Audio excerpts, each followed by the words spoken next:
नमस्कार दोस्तों, कैसे हैं आप सभी। उम्मीद करता हूं आप लोग बहुत अच्छे होंगे और आप लोगों की तैयारी बहुत अच्छी चल रही होगी। मैं आलोक सिन्हा आप सभी का स्वागत मेरे यूट्यूब चैनल द एस्पायरेंट में करता हूं। जैसा कि थंबनेल से देख के आपको भाई साहब पता चल गया होगा कि आज का जो मेरा वीडियो है, आज मैं आपको बताऊंगा कि आरआरबी एनटीपीसी की लेवल 2 और लेवल 5 की जो टाइपिंग होनी है 12 अगस्त से, उसमें जो भी आपके पास बचे कुछ दिन बचे हैं उसमें आपकी राइट स्ट्रेटजी क्या होनी चाहिए, और साथ ही में जो ढेरों डाउट्स हैं आपके मन में कि हाफ मिस्टेक क्या है, फुल मिस्टेक क्या है, कीबोर्ड का क्या इशू है, हाईलाइट होगा नहीं होगा, ये सारे डाउट्स को मैं क्लियर करूँगा इस वीडियो में। तो वीडियो को अंत तक जरूर देखेंगे और मैं आपको बिल्कुल वायदा करता हूँ कि इस वीडियो को देखने के बाद ना ही आपके सारे डाउट्स क्लियर हो जाएंगे, साथ ही में आपको एक राइट स्ट्रेटजी भी मिलेगी। इस 15 दिनों में आपको क्या करना चाहिए, एग्जाम का प्रेशर कैसे कम करना, ये भी आपको मैं बताऊंगा। और यदि आप मेरी इस वीडियो को देखेंगे तो आपका सिलेक्शन जो है वो 100% हो जाएगा, इसलिए वीडियो को ज़रूर देखना। चलो ज़्यादा समय नहीं व्यतीत करते हुए वीडियो में आगे बढ़ते हैं। थोड़ा सा शॉर्ट इंट्रोडक्शन मेरे बारे में सुन लो, जो कि मेरे वीडियो और चैनल को पहली बार देख रहे हैं। तो मेरा नाम है भाई आलोक सिन्हा, मैं बिहार का रहने वाला हूं और मैंने लगभग एक लंबे स्ट्रगल के बाद 6, 7, 8 सालों के बाद मैंने खुद कोई ऑफलाइन या ऑनलाइन कोर्स मैंने नहीं ली थी। उसके बाद मुझे एक बहुत ज़्यादा फेल्योर्स के देखने के बाद 4 सरकारी नौकरियां मिली है, जो कि है LIC असिस्टेंट 2019, SSC CHSL 2018 मेरा सिलेक्शन IHQ में हुआ था। साथ ही में IBPS क्लर्क 2020 में मेरा सिलेक्शन PNB में हुआ था, मैं भी वर्क भी कर रहा हूं। और साथ ही में SSC CGL 2019 में मेरा सिलेक्शन हुआ है GSO के पोस्ट पर। ठीक है, तो अब मैंने जो है अभी तक कोई ऐसा रेलवे की टाइपिंग नहीं दी है, लेकिन SSC में मैंने ढेरों टाइपिंग दी है, इसलिए मुझे टाइपिंग का अच्छा खासा नॉलेज है और चीज़ों के बारे में अच्छे से पता भी है। ठीक है, मैंने एक्चुअली एक वीडियो और बनाई थी जो कि इसी पर बेस्ड थी कि आरआरबी टाइपिंग में आपका क्या होने वाला है, वहाँ पर आपको कैसे कैसे चीज़ें देखने को मिलेगी। और मैंने एक एरर कैलकुलेशन पे भी एक अच्छे से उसमें डिटेल में बताया था कि भाई आपकी एरर वहाँ पे कैलकुलेशन होगी कैसे। यदि आपने वो वीडियो नहीं देखा है तो जाके सबसे पहले वो देख लो, लिंक डिस्क्रिप्शन में डाल रहा हूँ। उसको देखने के बाद जब मेरे ये वीडियो को देख लोगे तो आपका सारा डाउट क्लियर हो जाएगा। ठीक है, तो उस वीडियो को जरूर देखना। तो देखो, जैसा कि आपको पता है कि 12 अगस्त से जो है स्टार्ट होने वाला है टाइपिंग लेवल 2 और लेवल 5 के लिए, जिसके लिए जो है और अभी तक आपको 25 तारीख तक जो है 25 जुलाई तक जाके रेलवे के ऑफिशियल वेबसाइट पर आपको जो है अपना लैंग्वेज सेलेक्ट कर लेना था। यहाँ तक आप लोगों को पता है, तो उम्मीद करता हूँ कि आप लोगों ने लैंग्वेज सेलेक्ट कर लिया होगा। तो अब जो है आपके पास बचे कुछ दिन बचे हैं, उसके लिए आपको क्या करना चाहिए। सबसे पहले मैं एक एक करके आपके डाउट्स को लेता हूँ और उसके बाद मैं आपको बताऊँगा कि 10-15 दिन में आपके लिए बिल्कुल राइट स्ट्रेटजी क्या होनी चाहिए। ठीक है, सबसे पहला डाउट जो लोगों के मन में होता है, सर कीबोर्ड कैसा होगा। देखो, सिंपल सी बात है मेरे भाई कि आपने एग्जाम जाके जिन सेंटरों पे दिए हैं लेवल 1 लेवल 2 ये सब सॉरी टियर 1 टियर 2 जो भी एग्जाम्स आपने दिए हैं, तो वहाँ पे जो कीबोर्ड आपको दिखता था वही कीबोर्ड मिलने वाला है। ऐसा नहीं होने वाला कि वो बाहर से कोई कीबोर्ड मंगाएंगे, नहीं। हाँ, उसे थोड़ा साफ कर दिया जाता है, तो जो हार्डनेस होती है कीबोर्ड की वो आपको उतना नहीं मिले, लेकिन कीबोर्ड आपको वही एसर कंपनी का ज़्यादातर देखा जाता है कि टीचर्स के सेंटरों पे दिखता है। तो मेरी सलाह बिल्कुल आपको रहेगी कि कम से कम 2 कीबोर्ड से प्रैक्टिस कर लेना, एक एसर का तो जरूर रख लेना और साथ ही में एक और कीबोर्ड से प्रैक्टिस कर लोगे तो आपका काम हो जाएगा। ठीक है, मैं और बाकी आपको बताऊंगा और क्या करना है लास्ट टाइम। ठीक है, दूसरा सबसे बड़ा डाउट जो कि है, सर हाफ मिस्टेक और फुल मिस्टेक का क्या। तो मेरे भाई इस पार्ट को ध्यान से सुनना। देखो, सबसे पहली बात, रेलवे ने ऐसी कोई नोटिस नहीं निकाली है जिसमें उन्होंने बातें, यदि वो कोई नोटिस निकाल देते, सारी बातों को बता देते, तब तो कोई टेंशन ही नहीं था, लेकिन ऐसी कोई नोटिस है नहीं। तो मैं कैसे बता रहा हूँ आपको चीज़ें जो कि पिछले कुछ सालों में रेलवे ने की है, जो कि इंटरनल एग्जाम्स हुए हैं, जो कि नोटिस वगैरह आई थी, उसके बेसिस पर मैं ये आपको बता रहा हूँ। और आप मान के चलो कि 90% 95% चीज़ें आपको वैसे ही मिलने वाली है। ठीक है, तो जैसा कि मैंने पिछले वीडियो में भी उसी तरह बताया था कि आपका एरर कैलकुलेशन कैसे होता है कि भाई आप 5% गलती करोगे तो ठीक है, तो 5 गुना गलती माफ़ है, उसके बाद 10 गुना साफ़। वो वीडियो मैंने वहाँ पे बताई थी, उसको देख लेना। ठीक है, तो अब देखो है क्या कि मेरे पास एक और नोटिस लगी है जो मैं आपको लिंक डिस्क्रिप्शन में डाल रहा हूँ, PDF उसका, यदि देखना चाहो तो वहाँ से देख लो, बाकी स्क्रीन पर मैं दिखा रहा हूँ। तो ये जो नोटिस है ये है ईस्ट सेंट्रल रेलवे की पटना की। ठीक है, यहाँ पे क्या है, मार्च 2022 में कोई इंटरनल एग्जाम हुआ है जहाँ पर उन्होंने बताया है कि भाई हम हाफ मिस्टेक भी कंसिडर करेंगे, फुल मिस्टेक भी देखेंगे, और साथ ही में एक डेमो टाइपिंग की भी बात की गई है। डेमो टाइपिंग मतलब क्या कि जब आपका एक्चुअल टेस्ट होता है उसके पहले ये बोल रहे हैं कि हम 5 मिनट का एक डेमो टाइपिंग चलाएंगे, जहाँ पर आपको अच्छे से समझ में आ जाएगा सारी चीज़ें, आप अच्छे से बैठ जाएगी उंगली वगैरह, उसके बाद एक्चुअल टेस्ट स्टार्ट होगा। SSC में भी होता है लेकिन वहाँ 10 मिनट का होता है। यहाँ पर ये बोल रहे हैं इस नोटिस में कि 5 मिनट का डेमो टाइपिंग होने वाला है। तो भाई हो सकता है, देखो मैं 100% कन्फर्म नहीं हूँ, लेकिन हो सकता है इस नोटिस के बेस पे आप मान के चल सकते हो कि आपको डेमो टाइपिंग भी मिल सकती है। लेकिन यदि इस बचे कुछ दिनों में नोटिस कुछ रेलवे निकाल देती है तो बातें और क्लियर होगी, और यदि डेमो टाइपिंग मिलती है तब तो सबको फ़ायदा होगा, आपको भी फ़ायदा होगा, मेरा मेरी बात का विश्वास करो, आपका हाथ कीबोर्ड पे बैठ जाएगा और एक्चुअल टेस्ट देने में बहुत फ़ायदा होता है। ठीक है, दूसरी चीज़ हाफ मिस्टेक, यहाँ पे उन्होंने साफ नोटिस में डाली है कि जो हाफ मिस्टेक, जो टोटल मिस्टेक ये काउंट करेंगे, ये फुल मिस्टेक और हाफ मिस्टेक बाय 2, इसको दोनों को जोड़ देंगे, यही होगी आपकी टोटल मिस्टेक। ठीक है, अब हाफ मिस्टेक क्या होती है, फुल मिस्टेक क्या होती है, मेरे से बहुत लोगों ने पूछा, तो मैं आगे बता रहा हूँ, थोड़ा सा सब्र रखो। ठीक है, तो अब यहाँ पे आप देख सकते हैं इस नोटिस के बल पे। दूसरा क्या, दूसरा एक और नोटिस है जो कि पिछला मुझे लगता है 2015 में जो रिक्रूटमेंट आया था, वहाँ पर है कि इसमें भी एक इंस्ट्रक्शन था जो कि मुझे लगता है एग्जाम डे का है कहीं पर का, यहाँ भी उन्होंने जो है हाफ मिस्टेक की बात की है। तो आपको मेरे हिसाब से यदि कोई नोटिस नहीं आते हैं इस बच्चे कुछ दिनों में, तो एग्ज़ाम के दिन ही जाके आपको सारी बातें क्लियर होगी, और मुझे लगता है कि मैं जितनी भी मैंने बातें वीडियो में बताई है, चीज़ें आपको कुछ वैसे ही वहाँ पर मिलेगी। ठीक है, तो चलो मैं जल्दी से बता देता हूँ कि हाफ मिस्टेक और फुल मिस्टेक का क्या। देखो सिंपल सा बात है, रेलवे ने यहाँ भी अपने पत्ते नहीं खोले हैं। तो मैं क्या बता रहा हूँ कि एसएससी के बेसिस पर मैं आपको बता रहा हूँ कि एसएससी क्या किन गलतियों को हाफ कंसीडर करती है, किन गलतियों को फुल कंसीडर करती है। ठीक है, तो देखो है क्या कि जैसे कि यहाँ पे भी मैं एक नोटिस, इसके लिए एक नोटिस है, मैं पीडीएफ में डाल रहा हूँ, साथ में आपको स्क्रीन पे भी दिखा रहा हूँ, आप देख सकते हो। देखो सबसे पहले हाफ मिस्टेक है क्या कि जैसे जैसे आपने स्पेसिंग एरर दे दिया, मतलब जहाँ पर आपको स्पेस देना था आपने या तो स्पेस नहीं दिया या तो कहीं और स्पेस दे दिया। जैसे मान लो आई होप आप लिख रहे हो, तो आई के बाद स्पेस दे के होप लिखना है, तो आपने क्या किया, आई और होप को सटा दिया, या फिर क्या कर दिया कि आई लिख करके एच लिख करके फिर स्पेस दे के ओपी कर दिया, तो ये हो गई आपकी हाफ मिस्टेक। ठीक है, समझ रहे हो मेरी बात को। उसी तरह जैसे रॉन्ग कैपिटलाइजेशन, कहने का मतलब क्या है कि वर्ड को जैसे मान लो आपको अनंत लिखना था या कुछ लिखना, तो अनंत में मान लीजिए ए बड़ी थी, आपने क्या किया कि उसको बड़ी नहीं करके छोटी कर दिया, तो वो पूरा वर्ड आपका हाफ मिस्टेक में आ जाएगा। समझ रहे हो।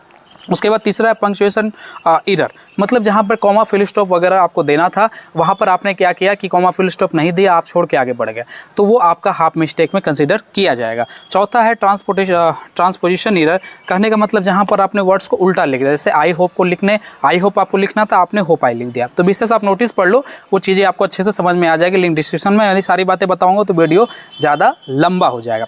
ठीक है, उसके बाद पाँचवा यहाँ पे इन्होंने बताया है कि टैब की का जो है मान लीजिए आपने यूज किया पैराग्राफ, जैसे नॉर्मली जब आप पैराग्राफ चेंज करते हैं तो ऐसे बोलते हैं कि आप एक बार टैब दबा दें। ठीक है, लेकिन यहाँ पर देख लो, मैंने जो पटना वाली नोटिस बताई थी आपको, वहाँ पर एक बात और लिखा हुआ था कि कौन कौन से की नहीं चलने वाली है, तो वहाँ पर टैब की भी उन्होंने बताया था, नोटिस में जाकर देख लो डिस्क्रिप्शन में। तो यहाँ पर टैब की आपकी नहीं चलेगी यदि उस नोटिस की को आप कंसिडर करते हो तो ये वाला हाफ मिस्टेक होगा नहीं। तो मतलब हाफ मिस्टेक आप 3-4 तरीके से समझ सकते हो जो मैंने बता दिया। और बाकी फुल मिस्टेक तो वही है, जैसे आपने मान लीजिए कोई स्पेलिंग में एरर कर दिया, ठीक है, स्पेलिंग मान लीजिए आपने कोई एरर कर दिया, कोई वर्ड छोड़ दिया आपने, ठीक है, आपकी स्पेलिंग कोई एरर है, तो ये सब जो होगी ये फुल मिस्टेक में आ जाएगी। और साथ ही में आपने वर्ड रिपीट्स कर दिए तो ये सब फुल मिस्टेक आएगी। तो हाफ मिस्टेक और फुल मिस्टेक मोटा मोटी आप मान के चलो कि जो कि एसएससी जिस तरह से कंसीडर करती है, यदि रेलवे हाफ मिस्टेक कंसीडर करेगी तो इन्हीं सब चीज़ों को आप हाफ मिस्टेक के अंदर रख सकते हो, जैसा कि मैंने आपको बताया। और विशेषता और यदि देखना है तो नोटिस डाल दी है डिस्क्रिप्शन में, जाओ और देख लो। हाँ, एक बात और, मेरा एक टेलीग्राम ग्रुप है, वहाँ पर यही नोटिस आई थी, किसी भाई ने शेयर की थी, मुझे नाम याद नहीं आ रहा है, यदि वो बंदा देख रहा है मेरा वीडियो तो इस नोटिस के लिए भाई बहुत बहुत शुक्रिया, आपके इस नोटिस से मुझे बहुत हेल्प मिला है। ठीक है, तो अब जो है मैंने हाफ एरर और फुल एरर का जो भी होगा ये कंसीडर मैंने आपको बता दी। अब देखो एक डाउट यहाँ पे और है कि सर एरर कैलकुलेशन में की स्ट्रोक का रोल है कि या वर्ड का रोल है। सर की स्ट्रोक, जैसे मान लो सिंपल सा बात है, जैसे मान लीजिए आपने 3 वर्ड गलती की, तो वो ऐसे रेलवे 15 की स्ट्रोक देखेगी या 3 वर्ड देखेगी। तो मेरे भाई मैंने पिछले ही वीडियो में फॉर्मूला में क्लियर बताया था और इस नोटिस में भी है कि आपकी जो भी एरर काउंट हो रही है वो नंबर ऑफ वर्ड से हो रही है। तो यहाँ पर आपके स्ट्रोक से मतलब नहीं है, आपने गलतियाँ कितने वर्ड में की है, बस वो वर्ड काउंट करेंगे और उसी से आपकी एरर को निकाला जाएगा। तो भाई अगला डाउट है कि भाई साहब वर्ड हाईलाइट होगा या नहीं होगा। देखो जैसा कि मैंने कुछ स्टडी किया है, तो किसी रेलवे के जो डिपार्टमेंटल एग्जाम हुए हैं वहाँ पे क्या था कि वर्ड्स आपके हाईलाइट हुए थे।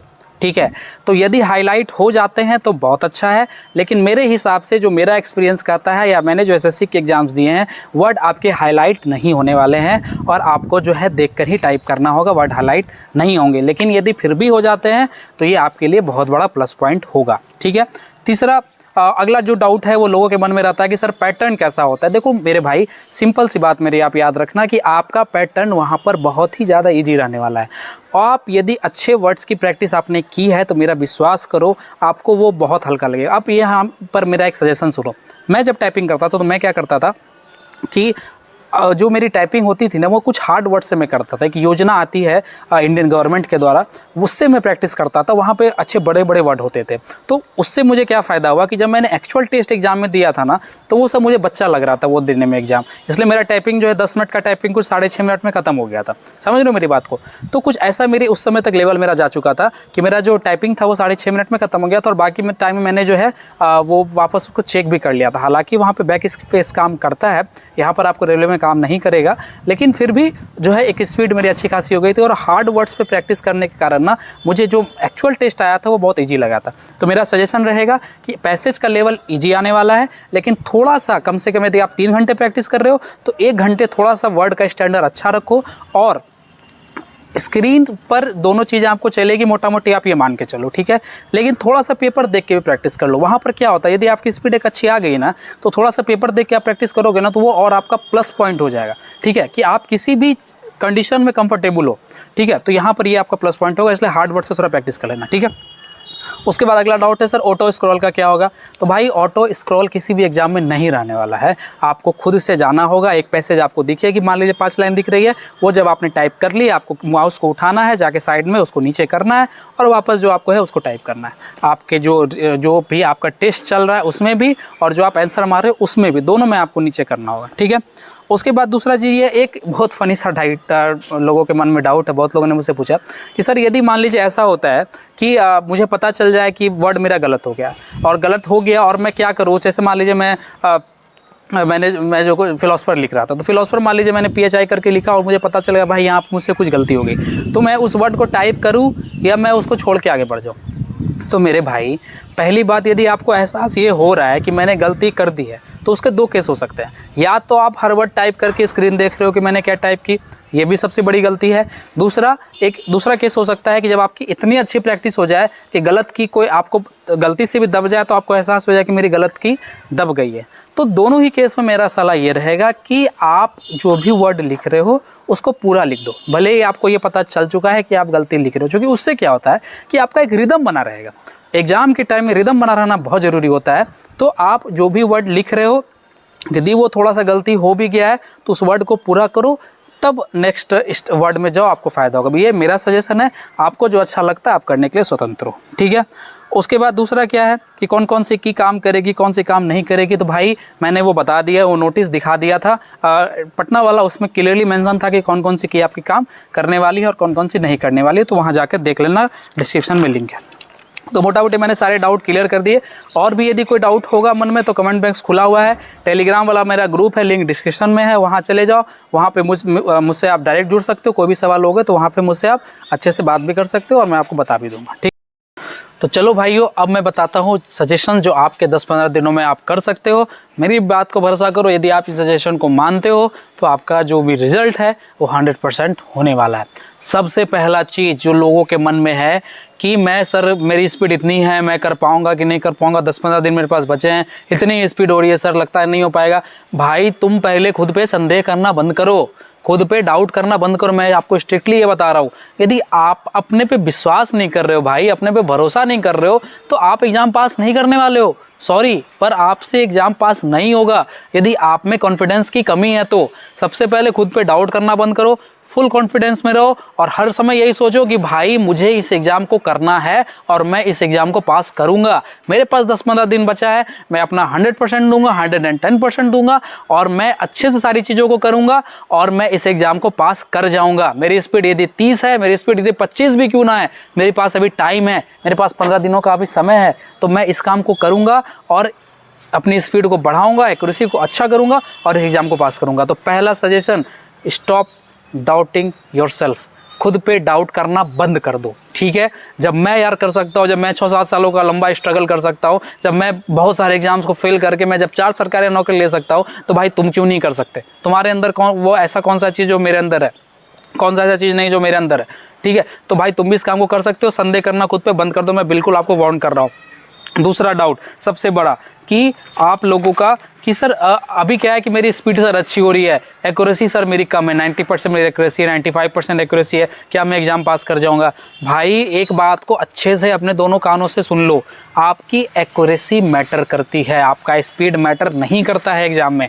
यदि आपकी स्पीड क्यों ना बहुत ही अच्छी हो, लेकिन यदि आपकी एक्यूरेसी ख़राब है, आपकी एक्यूरेसी 90% है, तो आप यार भाई जब घर में 90% मारे तो वहाँ तो 85% मार के आओगे, तो कहाँ से एग्ज़ाम होने वाला है आपका? ये एसएससी तो है नहीं। यहाँ पर तो आपको गलती करोगे उसका 10 गुना ज़्यादा आपको कट जाएगा, मैंने बताया था पुरानी वीडियो में। तो आप जिसके भी स्पीड थोड़ी सी भी अच्छी आ गई, 30 से स्पीड जिसकी भी बढ़ चुकी है और उससे गलती ज़्यादा हो रही है, तो एक बात का हमेशा ध्यान देना, अपनी स्पीड को थोड़ी सी कम करके अपनी एक्यूरेसी बढ़ाने की कोशिश करो। मेरा विश्वास करो, ये चीज़ आप यदि करते हो तो आप 100% एग्जाम को पास करने वाले हो। यदि एक्यूरेसी पे ध्यान नहीं दे रहे हो तो भाई आप एग्जाम को पास नहीं करोगे, सॉरी फॉर डैट, लेकिन जो सच्चाई मैं वही बता रहा हूँ। तो एक्यूरेसी पे बिल्कुल काम करना स्टार्ट कर दो, जो भी बचे कुछ दिन है। उसके बाद तीसरा सबसे बड़ा जो डाउट है ये लोगों के मन में होता है कि आप क्या है कि टाइपिंग अभी आपको कितने टाइम करनी चाहिए। देखो लगातार टाइपिंग करना, मैंने भी टाइप किया है, मुझे पता है बहुत मुश्किल होता है, आप लगातार टाइप नहीं कर सकते। तो मेरा ये सजेशन रहेगा 2-2 घंटे 3-3 घंटे का गैप दे करके 1 घंटे टाइप करो, एक बार में 1 घंटे टाइप करो, उससे ज़्यादा मत करो, या 50 मिनट ही करो, 5 सेट में लगाओ 10-10 का, ठीक है। और क्या इससे क्या होगा कि आपके हाथ भी नहीं कांपेंगे और आपका जो है एक मतलब जो हैंड आई कोऑर्डिनेशन है वो भी बढ़िया रहेगा। समझ रहे हो मेरी बातों को? तो एटलीस्ट 3 घंटे तो प्रैक्टिस करो ही। यदि आपकी स्पीड थोड़ी सी कम है तो और आप ज़्यादा टाइम आप और दे सकते हो। समझ रहे हो मेरी बात को? यदि आप थोड़ी स्पीड आपकी कम है तो थोड़ी और बढ़ा लो, 4 घंटे प्रैक्टिस कर लो, लेकिन कम से कम 3 घंटे तो करो ही करो, ठीक है। अब दूसरा चीज़, अगला जो मेरा सजेशन आपके लिए रहेगा कि अलग अलग कीबोर्ड्स पर प्रैक्टिस करके जाओ। नॉर्मली ऐसा होता है कि आप जिस कीबोर्ड पर प्रैक्टिस लगातार कर रहे होते हो वहाँ पर आपकी जो फिंगर्स है वो अच्छे से बैठ जाती है, ठीक है। तो कम से कम 2-3 कीबोर्ड से प्रैक्टिस करके जाओ, आपको बहुत ज़्यादा फ़ायदा होगा। किसी दोस्त के पास कीबोर्ड हो वहाँ जाके कर लो, और नहीं तो जो कैफ़े में जाके कर लो। मैं जब एग्ज़ाम टाइम होता था तो मैं कैफ़े में चला जाता था कुछ दिन, 4-5 दिन मैंने लास्ट में 1-1.5 घंटे कैफ़े में जाके प्रैक्टिस की। उससे फ़ायदा 2 होता था, पहला अलग अलग कीबोर्ड पे मुझे मारने की हैबिट हो जाती थी, दूसरा चीज़ कि मेरा पोस्चर सही हो जाता था। जब आप सही पोस्चर, जो आपका एग्ज़ाम टाइम में जो पोस्चर होना है वो एग्जैक्ट कैफ़े में भी आपका वैसा ही पोस्चर होता है। आपकी चेयर की हाइट, आपका हाथ रखने का तरीका, आप जहाँ पे कीबोर्ड रख रहे हो, कहाँ पर आप स्क्रीन को देख रहे हो, वो बिल्कुल एग्जैक्ट कैफ़े में वैसा ही रहता है जो कि रहता है एग्ज़ाम में। तो कैफ़े में जाओगे तो 2 फ़ायदा होगा। पहली बात कि आपका जो है अलग अलग कीबोर्ड पर प्रैक्टिस हो जाएगी, और साथ ही में जो एक्चुअल एग्जाम का पोस्चर है जो कि आप चाह के भी घर पे नहीं कर सकते, आप टेबल चेयर पे वो पोस्चर नहीं दे सकते, आप बेड पे रख के करते हो तो वैसे नहीं होगा, लेकिन आप कैफ़े जाके करोगे लास्ट के कुछ दिन तो आपको बहुत ज़्यादा फायदा होगा, ठीक है। उसके बाद अगला डाउट कि आपको जब सारे लोग एक साथ मारना स्टार्ट करेंगे टाइपिंग ना, तो आपको बहुत ज़्यादा नॉइस सुनने में आने वाला है, और ये आपका बहुत बड़ा कारण होगा आपको फ्रस्ट्रेट करने का। मेरी बात का विश्वास करो, जब 2015 में मैं एग्ज़ाम दे रहा था ना, तो यही कारण था जो मेरा ईरर 21% चला गया था, और 2018 में जब मैं एग्ज़ाम दे रहा था तो मेरा ईरर मात्र 0.31% था। तो ऐसा क्यों हुआ? मैंने क्या किया था कि मैं जाके शोरगुल में जाके टाइप करता था। तो वैसी जगह चुनो जहाँ पे बहुत सारे लोग हो, जहाँ 10 लोग बात कर रहे हैं, सब लोग आके हंस रहे हैं, वहाँ पे जाओ, टाइपिंग मारना स्टार्ट कर दो। बच्चे हंस रहे हैं, टीवी चल रहा है, बगल से गाड़ियाँ जा रही है, कुछ भी हो रहा है, वहाँ पे जाके टाइप करो। आपको मेरी बात का बिल्कुल भरोसा करो, आपको बहुत फ़ायदा होगा। दूसरा आप ये कर सकते हो, नेट से जाके कुछ डाउनलोड कर लो, गूगल वगैरह से कुछ डाउनलोड्स कर लो जहाँ पे नॉइज़ हो, या यदि वैसा मिल जाता है नॉइज़ का तो बहुत बढ़िया बात है। तो वो नॉइज़ वाला कान में ईयरफोन हेडफोन लगा लो और वहाँ से प्रैक्टिस करो, उससे आपको बहुत फ़ायदा होगा, ठीक है। तो नॉइज़ वाला जो है वो आपका इस तरीके से दूर हो जाएगा, ये प्रॉब्लम आपको नहीं होने वाली है। दूसरी बात, जब और लास्ट के टाइम में मैं क्या करता था, और मैं शुरू से ये काम कर रहा था, थोड़े से हार्ड वर्ड पे प्रैक्टिस करना जरूरी होता है। नॉर्मली मैंने आपको पहले भी बताया कि पैसेज का जो लेवल होने वाला बहुत ईजी होने वाला है, ठीक है। लेकिन आप यदि हार्ड वर्ड पे प्रैक्टिस करते जाओगे ना, मैं क्या करता था, योजना एक आती है पत्रिका, ठीक है, उससे मैं प्रैक्टिस करता था, और मैं पेपर देख के करता था। थोड़ा सा पेपर देख के प्रैक्टिस करना भी जरूरी है। यदि आप 4 घंटे टाइप कर रहे हो ना, तो मेरी सलाह रहेगी 1 घंटे पेपर देख के मारो। उससे क्या फ़ायदा होगा कि आप किसी भी कंडीशन में आपका दिमाग, आपका हाथ और आपकी आंखें वो आपका साथ देंगी, और कोई भी सिचुएशन आ जाए तो ये आपके साथ कभी धोखा नहीं करेंगी। तो मैं पेपर देख के मारता था और थोड़े हार्ड वर्ड पे प्रैक्टिस करके जाता था। जब मैं हार्ड वर्ड पे प्रैक्टिस मेरी थी ना, तो जब मैं एग्जाम देने गया एक्चुअल ना, मुझे वो हलवा लग रहा था, मैं सही बता रहा हूँ, मुझे हलवा लग रहा था। इसलिए मेरा टेस्ट जो है 6.5 मिनट में खत्म हो गया था, और 3.5 मिनट में मैंने वापस देख भी लिया था। हालांकि बैक स्पेस वहाँ चलता है एसएससी में, लेकिन भाई मेरी गलतियाँ, सच बता रहा हूँ मैं आपको, बिलीव करो, मेरी ज़्यादा गलतियाँ नहीं थी, 1-2 गलतियाँ आई थी, मैं वापस जाके उसको मैंने ठीक कर दिया था। वो भी हल्का फुल्का कुछ कहीं पर दिक्कत हुआ था। समझ रहे हो। तो इस चीज़ को फॉलो करोगे, थोड़े से हार्ड वर्ड पे प्रैक्टिस करके जाओगे, तो जब आपको इजी वर्ड्स एक्चुअल एग्जाम में आएंगे तो आपको बहुत ज़्यादा फायदा होने वाला है। ठीक है, उसके बाद जो मेरा एक और लास्ट सजेशन रहेगा, जो मेरा थोड़ा सा इमोशनल सजेशन है, एक बार ना भाई अपने मम्मी पापा को देख लिया करो और ये सोच लिया करो ना कि जब तुम्हारी जॉब हो जाएगी, जब इस 15 दिनों में तुम अपना 100% दोगे, जब तुम मतलब इस एग्ज़ाम को किसी भी तरीके से पास कर लोगे और तुम्हारे हाथ में जॉब लेटर होगी, उस दिन तुम्हारे माँ पापा की आंखों में आंसू होंगे, उस दिन उनका सीना जो है फ़ख्र से चौड़ा हो गया होगा, उस दिन वो तुम्हें गले लगा लेंगे। ये सब चीज़ों को सोचो और आखिरी के 10-15 दिन जो भी हो मेरे भाई, झोंक दो खुद को।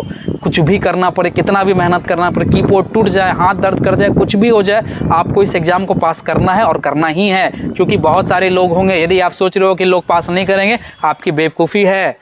लोग बहुत पहले से तैयार होके बैठे हुए हैं और आपने यदि तैयारी नहीं की तो ऐसा नहीं, सब ने नहीं की है। लोग प्रैक्टिस कर रहे थे और बहुत सारे मेरे तरह भी लोग वहाँ पर पहुँचे होंगे जिनकी ऑलरेडी टाइपिंग बनी हुई है। मैं यदि 10 दिन जाके टाइप करने लगूँ तो 11वें दिन मुझे आपसे ज़्यादा स्पीड हो जाएगी। समझ लो मेरी बात को, चूँकि मेरे बनी हुई है टाइपिंग स्पीड, तो वो बहुत लोगों की है। तो आपको मेहनत करना होगा, आपको इन 10 दिनों में खुद को झोंकना पड़ेगा, आपको हर कुछ करना पड़ेगा जो मैंने बताया इस वीडियो में। इस सारी वीडियो में जिस चीज़ों को मैंने बताया है उसको फॉलो करोगे तो आपका एग्ज़ाम जो है 100% निकलेगा। फिर भी कुछ यदि रह गया है, कुछ यदि डाउट हो तो कमेंट बॉक्स में आ जाओ, भर दो कमेंट बॉक्स को, मैं हर कमेंट का रिप्लाई दूंगा। टेलीग्राम वाले ग्रुप में आ जाओ, लिंक डिस्क्रिप्शन में है। साथ ही मेरे सोशल मीडिया वाले प्लेटफॉर्म्स वगैरह पे यदि मुझसे जुड़ना चाहते हो, फेसबुक इंस्टाग्राम देख लो, ये दोनों दिख रहा है आपको, वहाँ भी आ जाओ। और साथ ही में मेरे और भी वीडियोज़ हैं, मैंने एक SSC का भी ब्लॉग डाला था, पहला ब्लॉग, वो जाके देखना, मैंने बहुत मेहनत की थी, वो आपको अच्छा लगेगा। साथ ही में और भी जो वीडियोज़ हैं, कुछ ज्वाइनिंग लेटर्स की मेरी है, कुछ स्ट्रेटजीज़ की वीडियो है, वो सब जाके देखो, आपको फ़ायदा होगा, आपके भाई को भी बहुत अच्छा लगेगा।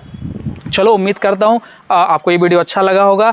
जल्दी ही मिलते हैं इसी उत्साह उमंग के साथ। तब तक पढ़ते रहिए, मुस्कुराते रहिए और अपने भाई पे प्यार बनाए रखिए। जय हिंद।